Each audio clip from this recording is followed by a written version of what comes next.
Bago po ako. Sabihin mo ba? Ang topic po na binigay sa akin ngayon ay Stay by the Tree by Elder Kevin W. Pearson, and I can tell na maganda po ang topic na Ano? Zero. Parang zero. Pero makayos. Paris ng drive. Ang sabi po dito ay shortly before President Gilbert J. Grant passed away, one of the Doon, President sa ano ba? before he left, President Grant prayed, "O God, bless me that I shall not lose my testimony and keep faithful to the end." After nearly 27 years as the President of the Church, this was his fervent prayer. This example is a striking reminder that no one at any age is immune from Satan's influence. And it's true, kahit sino or kahit ilang taon ka pa, di natin maiwasan ang influence ni Satan. Two of Satan's most powerful tools are distraction and deception. Itong distraction ay lagi ito. Dahil kung cellphone ka ng cellphone, nadi-distract ka na, hindi mo na nagagawa yung mga inutos sa'yo ng magulang mo. And deception. Ito yung parang sinasabi sa'yo na maganda ito kahit totoo, hindi naman. Halimbawa, yung vape. Alam mo masarap siya, tingin mo maganda siya, pero ang totoo naman ay nasira na to ang laman ng loob mo. Enduring to the end is a hallmark of true discipleship and is essential to eternal life. If enduring to the end is essential to eternal life, why do we struggle to be faithful? We struggle when nagko-compete ang mga priorities natin, like casual obedience and lukewarm commitment. Ito ay nagpapahina ng mga faith natin.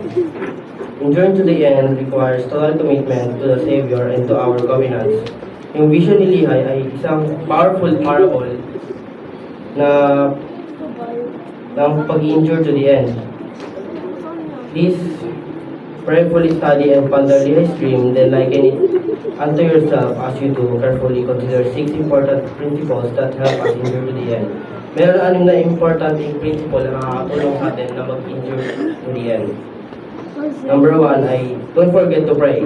Ang pag-pray ay mahalaga at para rin ito ay pag-usap sa Diyos. Para magsimula mag-pray, we will have to say, "Dear Heavenly Father," then thank the things you have received today. Then if you want, you can wish for something.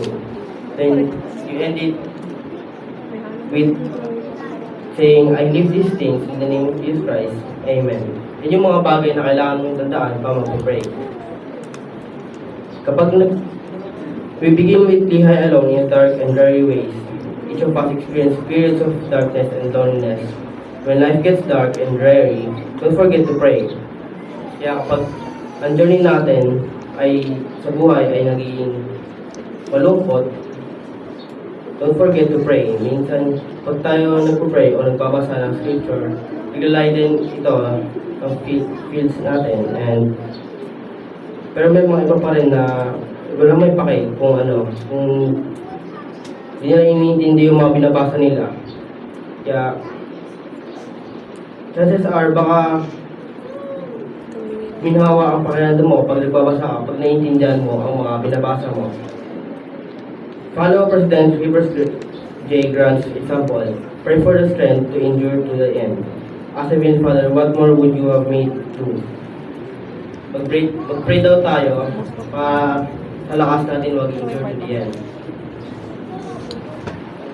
Number 2, come unto Christ and be perfected in Him. Mas kilalanin niyo si Jesus Christ by reading scriptures. Hindi natin makakilala si Jesus Christ by just asking questions to others. The tree of life is a central focus in Lehi's dream. Everything points to the tree of life. The tree represents Christ, who is a clear manifestation of the love of God. The God is His infinite atonement and is great evidence of God's love. Eternal life with our loved ones is sweeter and more desirable than any other thing. And para ma-realize natin itong gift na ito ay dapat come unto Christ and be perfected in Him.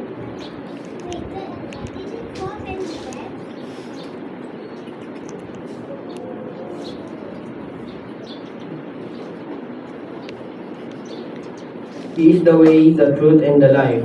We can fill our lives with accomplishment and well-doing, but in the end, if we do not enter into sacred covenants to follow Christ and faithfully keep them, as we will have utterly and completely missed the mark. Kaya dapat mag-enter tayo sa sacred covenants to follow Christ and faithfully keep them. Number 3, press forward with faith. There is a path that leads to the tree of life to Christ. It is straight, narrow, strict, and exact. God's commandments are strict but not restrictive. Ibig sabihin ay strict ang commandments ng Diyos, madaming pinagbabawal, pero hindi naman tayo pinipilit. Pinoprotektahan lang tayo from spiritual and physical danger and prevent us from getting lost. Obedience builds faith in Christ. So be obedient and be faithful, because faith is a principle of action and power.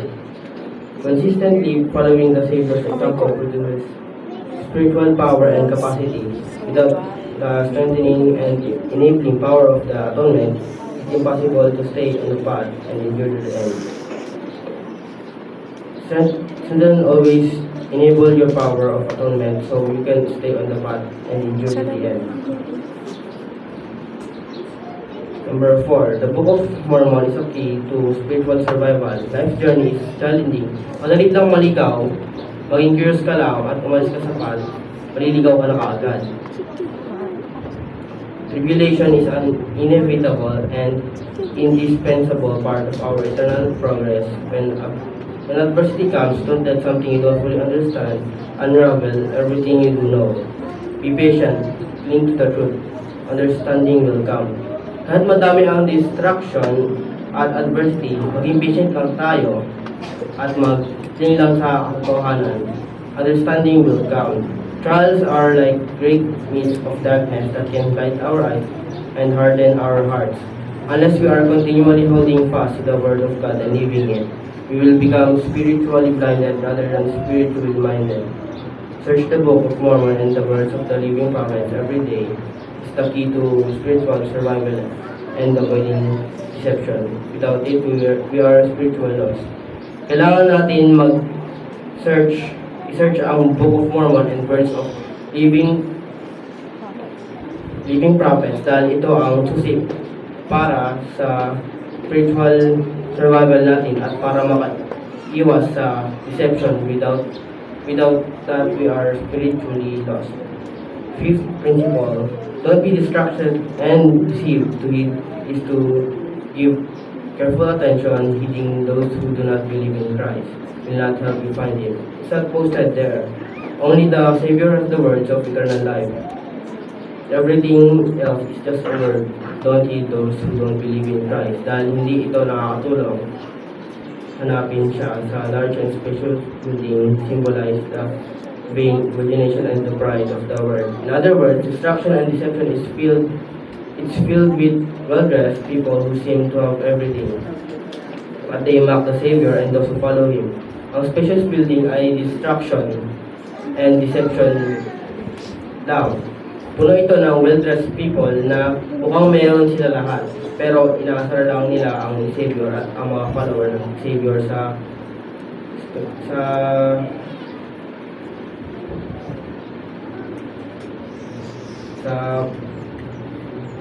kung sila nakahawak. However, they are ever running and never able to come to the knowledge of the truth. They may be politically correct, but they are spiritually lost. Last, number 6, stay by the tree once we enter into covenants with God. There's no going back. Giving up is not our option in the kingdom of God. There is a standard of excellence for exaltation. It requires valiant discipleship.